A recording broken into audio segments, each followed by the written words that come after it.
What's up, beautiful people? Welcome to Jocz Productions. Today we're covering the rise of political parties in the era of Thomas Jefferson. In the election of 1800, the Federalists lost control of both the executive and legislative branches. You might recall, in the 1790s, the two-party system of Federalists and Democratic Republicans emerged. The two parties had very different views about the power of the federal government and how the Constitution should be interpreted and implemented. In the election of 1800, Thomas Jefferson becomes the first ever Democratic Republican elected president. What was significant about the election of 1800 was that it marked the first peaceful transfer of power between political parties under the Constitution. Although the Federalists will never hold majorities in Congress or the presidency after 1800, in the early 1800s, national political parties continued to debate issues such as the tariff, the powers of the federal government, and relations with European powers. So there are still going to be disagreements between the Federalists and the Democratic Republicans. In spite of the Federalists fading away and the Democratic Republican Party taking control, the Supreme Court under John Marshall increased the power of the federal government in the early 19th century. The case of Marbury versus Madison established the principle of judicial review. McCulloch versus Maryland, the court ruled the second bank of the U.S. is constitutional. And in Gibbons versus Ogden, the court ruled states do not regulate interstate commerce, the federal government does. Now that you know what the Supreme Court does during this time, you should also know how Jefferson and the Democratic Republicans will govern. Jefferson's party were advocates of a strict interpretation of the Constitution, limited power for the federal government, and Jefferson favored an agrarian vision for the country. To that end, Jefferson and his party allowed the Sedition Act to expire, reduced the size of the military, and eliminated the excise tax on things like whiskey. Things that Jefferson did that did not align to his party's beliefs include Jefferson will keep the Bank of the United States, and he used a loose interpretation of the Constitution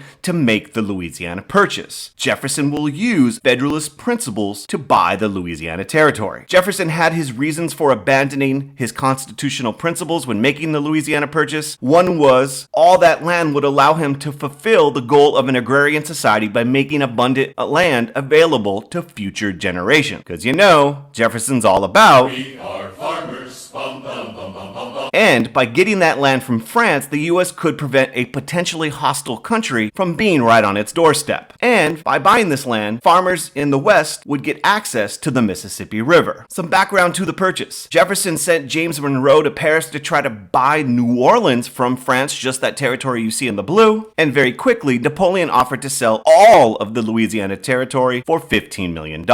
This was made possible by the failure of Napoleon's forces to suppress a slave revolt in Haiti. Napoleon needed money, and France was dealing with the Haitian Revolution since 1791, which, unfortunately for Napoleon, by 1804, Haiti will be independent. And Napoleon had a lot of enemies in Europe, and he needs money for the war. In 1803, Napoleon would rather have the $15 million than a bunch of land in North America. The Louisiana Purchase was a diplomatic success, giving the U.S. additional influence and control over North America. And in 1804, Lewis and Clark led a scientific exploration of the Trans-Mississippi West that was just purchased. Jefferson also had to deal with the continued war between England and France, which led to violations of American neutrality. Both France and England violated American neutrality under both Federalist and Democratic Republican presidents. During Jefferson's second term, Tommy found it very difficult to get both England and France to stop attacking U.S. ships. I love how small Napoleon is in this political cartoon. Tensions escalated dramatically in 1807 when the British ship Leopard attacked an American ship, the Chesapeake. This attack led to the death of 3 Americans, and the Chesapeake Leopard affair led to a lot of Americans demanding that Jefferson defend American honor with a declaration of war. Jefferson instead called for the Embargo Act of 1807. The act banned all U.S. trade with the hopes that this would prevent our ships from being taken over. Sadly, the embargo was a disaster. Merchants in the U.S. smuggled goods and continued to trade with Europe. And the embargo hurt the U.S. economy more than it did France or Great Britain. In 1808, President Madison easily wins the election and inherits the challenge of trying to keep the U.S. neutral. Sadly, a bunch of other things done to try to maintain American neutrality do not really have the results U.S. policymakers were hoping for. The British and French continued to impress American ships and sailors. And in 1810, young Southerners and Westerners were elected to Congress known as war hawks, who advocated for war against England. They see war as the best way to stop British harassment of American shipping and to defend U.S. honor. They also saw war against Great Britain as a way to wipe out American Indian resistance on the frontier. Remember, Great Britain was trading weapons to American Indians in the Northwest. And some war hawks saw war with Great Britain as a way to try to take Canada for the United States. National expansion, baby. Madison would ask Congress for a declaration of war against England in 1812, and there you got it, ladies and gentlemen. America's first declared war, the War of 1812. The reasons given by Madison for the declaration of war include what you see right there, but also factoring into the decision were the continued presence of British forts on U.S. soil, the fact that Tecumseh and other American Indians were supported by the British, and calls to acquire Canada from Great Britain. The U.S. had a small navy and poorly trained army when the war began, and the war went pretty badly in its early years. A few highlights. In August of 1814, British troops rolled into Washington and set fire to the U.S. Capitol, the President's Mansion, and a whole bunch of other buildings. Another important moment as the British attacked Fort McHenry, Francis Scott Key wrote the Star-Spangled Banner.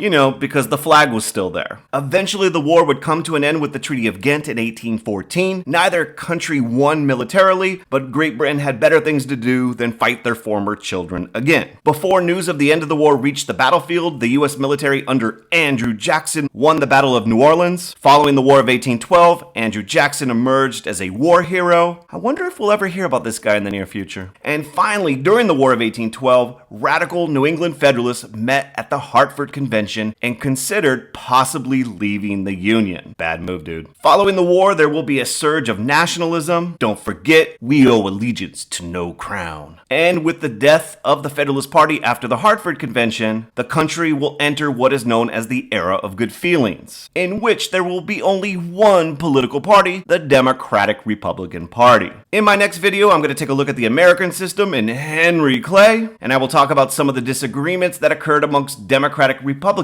during this so-called Era of Good Feelings. Until next time, thank you so much for watching. Have a beautiful day. Peace.